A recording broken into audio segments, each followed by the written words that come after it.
Welcome back. In this episode, I'm going to talk about how to move from striving to thriving. Now, this is important because many people go through life or even through generations in a bell curve like this. And a lot of times, many people never get out of this first little zone, always striving for happiness or financial independence, and they don't know the secrets to begin to arrive at, let's say, financial independence. So we have strivers, we have arrivers, but we have the thrivers that are here. But all too often when people hit this thriving mode, they start to hunker down and they stop doing what made them successful, and they get into a survival mentality, and then their wealth and their health dives. So, strivers, arrivers, thrivers, survivors, and divers. I think I already know where you want to be on this bell curve. So let me empower you on how you can move from striver to thriver.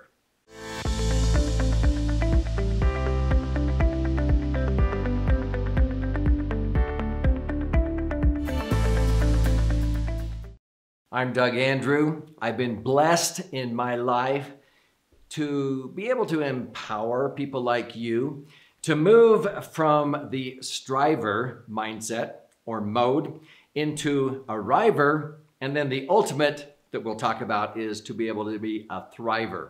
But first of all, we need to stop doing the things that strivers do, where they're always maybe borrowing to consume. As I often say, they have too much month left at the end of their money. And they always think that happiness or success is never going to be within their grasp, because they don't understand what we call the three marvels or miracles of wealth accumulation, which we teach in our other episodes. And so the difference between the strivers and arrivers is they begin to be more disciplined. They live on less than what they earn. They begin to set aside money, and they understand the three marvels of compound interest when they set money aside. The second marvel is tax-favored accumulation of that compound interest.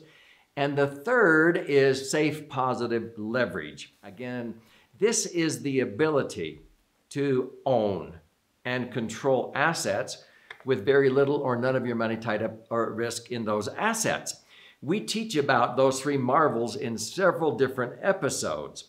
And so when people begin to understand those three marvels, they start to soar financially. So it's sort of like an airplane. I used to have two private planes. I was a private pilot. And they drill into you when you're getting your pilot's license that there are three forces that you have to overcome in order to get off the tarmac. The first force is, gravity. The second is to be able to have some resistance or friction. A lot of people don't understand that, because to get airborne, you've got to have three opposing forces to, like, gravity. Number one would be lift, okay? So that might be compound interest. You have to have lift. The second is thrust. Now, I often have said in my various books, you can have thrust with a propeller engine. Those are typical investments that most Americans put their money into, but I prefer a jet engine. So I like to have thrust that is tax-free. So I put my money in investments that don't just have compound interest, they have tax-free compound interest. The third is safe positive leverage. Now, a lot of people go, golly, I thought that was bad to leverage, to borrow OPM, other people's money. Actually, this is the secret to wealth accumulation. So in an airplane, you actually have to have friction or resistance, or you will never get airborne. That was a hard thing to grasp. In fact, they drill it into you that if you don't have friction, you will stall out and you will fall out of the sky. So actually having friction or resistance, what I'm talking about is maybe paying interest to make more interest. There's been many times in my life I have paid interest to own a home, and even though I paid interest of 4, 5, or 6%, it was tax deductible. but it helped me own a home that was appreciating, or the money that I was setting aside to pay off the home is compounding at a rate of return double the cost of the mortgage. So I had friction or resistance, but I owned a home that went up in value considerably. Does that make sense? When people begin to harness those marvels, they begin to soar financially on this bell curve. So how do we move from being an arriver to a thriver? Here's the secret. Thrivers learn to repeat the process. See, it's not a one-off. Oh, okay, I did that. I bought a home and I did it this way and I got out of debt and now I'm a homeowner.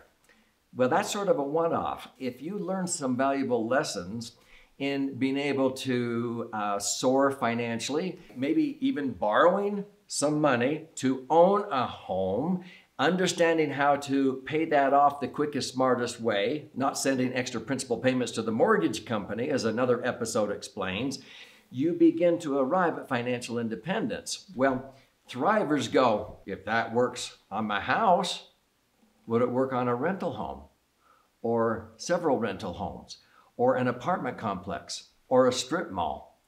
Do you know that many self-made millionaires have moved from arriver to thriver by repeating the process on other pieces of properties? I've helped several people move from one rental property to over 20 rental properties in less than 5 years. And they have assets that are worth 5 million or 10 million. Maybe they still owe money on them, but they're earning 100% more than the cost of the mortgage on those, and those properties are appreciating. So the multi-mega millionaires learn to repeat the process and they begin to thrive. But all too often, I've seen many people when they finally hit this, or even in generations, they hunker down and they forget to continue to repeat the process. And so I'm going to share with you what happens because they go into a survival mode and their wealth dives, their health dives. And I don't want that for any of you viewing this video. So let me share with you how to always be a thriver. So this is where I want to hang out, don't you? So to make sure that you can always thrive, you want to repeat the process and empower your children, your grandchildren, those you care about, to continue to thrive instead of just sitting back and coasting. See, the secret to longevity is making yourself necessary and continuing to be in motion, adding value. And people will live longer. Otherwise, if we hunker down, and all too often, as a financial strategist and retirement planning specialist, I noticed that a lot of people at retirement, ooh, that word retire, I've never liked that word. Do you know what it means? Put out of use. See, it came in the Industrial Revolution where factories, if equipment got worn out, they retired worn out equipment. And then they got the idea, why don't we retire worn out people? When people are put out of use, do you know that life expectancies were only 7 years when people retired? And even military or government workers, when they had no purpose in life, their life expectancy only lasted 5 years. This is what happens. All of a sudden, they have nothing to live for. They're just trying to survive and not outlive their money. And when you lose that purpose, your health, your passion, your zest, your money dives. And we run out of money, and it becomes almost like a self-fulfilling prophecy. So the key takeaways to always thrive is, first of all, learn the 3 marvels of wealth accumulation. If we're talking about financial independence, compound interest, tax-favored accumulation of that compound interest, and safe positive leverage, which will actually give you the lift, the thrust, and you'll have the drag to overcome, because I found that I thrive when I actually can be my own banker, use OPM just like banks do, other people's money. I borrow to own. And by owning, I've repeated the process again and again on multiple properties and assets and thrive. But at the end of the day, I don't want to stop doing that and have my wealth and my health simply dissipate and disappear. This is so powerful for intergenerational wealth, and not to get an entitlement mindset, which is one of my favorite topics. So my advice is to always strive to be a thriver and stay there. So instead of striver, arriver, thriver, survivor, diver, I want you to thrive forever. In order to learn how to do that, you may want to click on this video on how to achieve financial independence, or there's some links below where you can read some of the books and other resources that I have written and prepared to empower you to always be a thriver.